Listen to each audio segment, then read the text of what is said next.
Shark Tank is just about deals and dollar signs? Nah, folks. It's also the ultimate verbal battleground, where you get knockout debates and cutthroat banter, enough to give a wrestling match a run for its money. We've had over 1,200 pitches light up the tank, and guess what? Over 60% walked out with the deal. I will come over and just beat the living crap out of you. It's horrible. Well, but hold up, not everyone walks out smiling. Sometimes it's a full-blown Sharknado in there. Entrepreneurs trading jabs with sharks, sharks going fin to fin, snarling, and, get this, even storming off the set. Yeah, some of these arguments are the stuff of legends. Grab your popcorn, or better yet, your bank statements. Because today, we're diving deep into the tank to reveal the juiciest, most unforgettable verbal showdowns ever. It's a joke, it's a scam, and I'm still out. Number 7. When Kevin unleashes his inner Mr. Nasty. So, let's get in the mood. It's Season 7's finale. Enter Manish Sethi, a guy with a zapper on hand that he swears can kick your worst habits to the curb. Smoke like a chimney? Zap. Chronic burger muncher? Zap. Can't get your lazy bum up before noon? Zappity zap zap. He's named this electrifying contraption Pavlok and is here hunting for a cool $500,000 for a precise 3.14% stake. Pie, anyone? Math humor. You're welcome. The sharks? Well, let's just say they weren't jolted with excitement. They labeled it a fancy schmancy shock collar for humans and questioned its science. His valuation? Astronomical, they declared, suggesting Manish might be floating on some dreamy clouds. Now, Kevin, ever the shrewd businessman, saw an angle, albeit a sneaky one.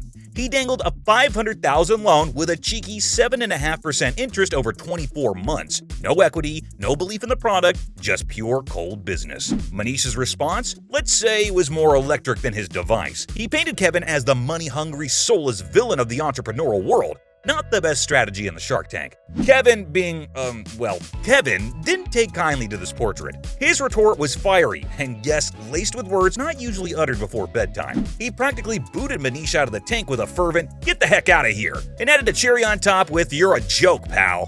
Manish might have walked out of the tank zap-free, but he surely left with a sting of a failed deal and zero love from the sharks. Number 6. The Zen Master who stood his ground against the sharks. Picture this. Ryan Naylor struts into the Shark Tank, not with just another flashy gadget, but with a wristwatch that promises to be the guardian angel of your bloodstream. Yeah, you heard it right. This ain't just a TikTok machine. It's a health wizard on your wrist. He dubs his brainchild SO Watches, and he's not asking for a king's ransom, just a modest $35,000 for a 20% stake. Sounds fair, right? But wait, the sharks smell blood, and it's not the kind Ryan's watch can monitor. Enter Mark Cuban, the billionaire mogul. He goes from 0 to 100 real quick, launching a verbal torpedo. He accuses Ryan of selling snake oil disguised as a high-tech watch and tells him to pack his bags and hit the road, Jack. "Sorry you feel that way," Ryan replied without a drop of sweat on his forehead. No frantic defense of his product, no passionate plea for his business. He's the epitome of chill in a tank boiling over with aggression. Robert, the usually reserved shark, breaks away from the feeding frenzy to toss Ryan a bone. He commends him for being the Buddha of the boardroom, the epitome of grace under pressure. But alas, it's too little too late. Ryan exits stage left without a deal, yet also without losing his cool. And just like that, Ryan became a legend. Not for snagging a deal, but for proving that even when surrounded by sharks, some guys just can't be rattled. Number 5. The Broom, the Queen, and Mr. Wonderful's mean streak. Enter Eben Dobson, a guy looking to reinvent the way you sweep your pad. Forget those flimsy plastic brooms and half-hearted dustpans. Eben's baby named Wisp promised a cleaner sweep in a single swoop. He's asking for a cool $500,000 for just 10% of his broom empire. His eyes were set on Lori, the queen of QVC, whose Midas touch could rocket Wisp into homes across America. But hang on, there's a twist. Mr. Wonderful smells an opportunity. Swooping in, he claims Lori's too broke to seal the deal and declares himself the real household product guru. He throws down his offer, $500,000 but for 25% stake. Lori hints at a team-up, but Kevin ain't having it. "It's my way or the highway," his glare seems to say. Eben's caught in a conundrum. Reluctantly, he accepts Kevin's offer, but not without serving a wisecrack. Don't lose Lori's number. She might be your lifeline someday. Oops, wrong move, Eben. Kevin's face scrunches like he just bit into a lemon. "You know what, Eben? Keep your broom. You're sweeping your way out of this deal. I'm out," he barks, showing Eben the door. Barbara is aghast, chiming in as the moral compass of the tank. "Kevin, you're as cold as a witch's... Well, have a heart, don't squash people's dreams like a bug. But Mr. Wonderful just shrugs. Honesty is a virtue, Barbara, and that joke? That was Eben sweeping away his chance at success. Ah, the drama, the tension, the life-altering decisions made on a whim. It's not just business, it's Shark Tank, where your fortunes can soar to the skies or get swept under the rug. Literally. Number 4. The tables turn in the tank when sharks bite back. So, in walks this trio, Jared Ward, Shaquille Walker, and Jonathan DePerry, aiming to revolutionize muscle recovery. Forget foam rollers or stretchy massage parlors. These guys unveil Maya Storm, a magical massage ball promising to kiss your aches and pains goodbye. They're fishing for $300,000 in exchange for 8% equity in their game-changing startup. To prove their point, they give a live demo, rolling this wizard ball over their sore muscles while spouting tech specs. Heat? Check. Vibration? Double check. Sales? Oh, you bet. $200,000 in just 3 months. Say what? Now, Mark Cuban's eyebrows go up. He's ready to play ball. Literally, he throws down $300,000 for a 15% stake. But hold on, folks. The boys want to play the field. Hear more offers. Bad move. Mark throws a Cuban missile of a tantrum and bows out. Other offers come in, but they're lackluster at best. Feeling the heat, our trio tries to win Mark back, but he doesn't want to. Cuban ship has sailed. Then these audacious lads pull a wild card. They ask the Sharks to, wait for it, sell themselves. Yeah, you heard it right. They want the millionaire moguls to justify why they should get the privilege of investing.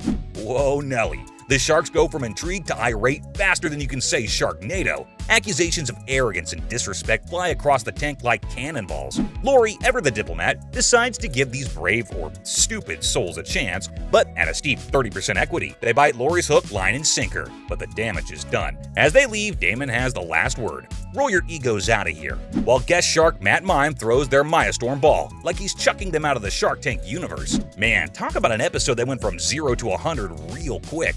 The only thing tenser than those muscles they were trying to relieve? That room. Number 3. The doc duo and the pitch that had Mark fuming. Picture this, 2012, Alan and Albert, 2 docs with big dreams swagger into the tank, hoping to revolutionize the med world. Their pitch? An app. Not just any app, but RoloDoc, which they proudly proclaimed to be the Facebook for doctors. It might have been the coolest idea ever, but instead of a dazzling demo or some jaw-dropping data, these guys came armed with a logo and a name. That's it. Like bringing a spoon to a gunfight. As they threw around words like innovation and revolutionary, the Sharks began their deep dive, hurling questions like missiles. And our dynamic doc duo? They deflected with vague assurances of the app's awesomeness. They might have said it was powered by fairy dust and unicorn dreams for all the details they provided. The Sharks smelled blood. And it wasn't long before they began to circle. Each of them voiced their disbelief, dropping out with critiques that ranged from baffled to brutal. But the climax? Enter Mark Cuban, looking like he'd just bitten a particularly sour lemon. Standing, striding, he extends a hand to our clueless crusaders and drops the zinger. Congratulations, you just delivered the worst pitch ever in Shark Tank history. His advice? Pack up their stethoscopes and scram. Number 2. When the tank got too steamy for 3 sharks. Enter Christopher Gray, rocking an app not to help you swipe right, but to swipe towards college scholarships. The genius behind this magic? Shali. His pitch? Give me $40,000 and you can swim with 15% of my treasure. Lori and Damon? They were on board. We're in, they declared, offering $40,000 for a slightly steeper 20% stake. And why not? Gray's own journey was testament to Shali's prowess. The guy nabbed a whopping $1 million in scholarship with its help. But here's the catch.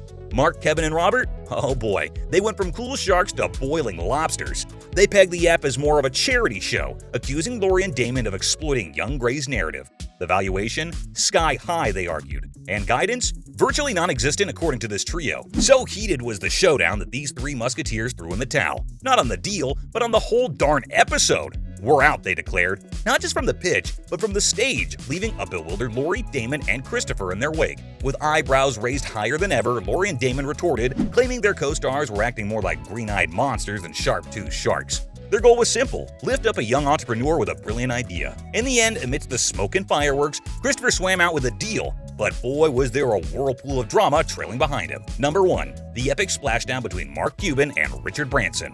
So it's 2017, and we've got Unikim gliding into the tank with an app that promises you Zen vibes. Picture Netflix, but instead of action-packed movies, you're diving into guided meditations. The app's name? Simple Habit. Her ask?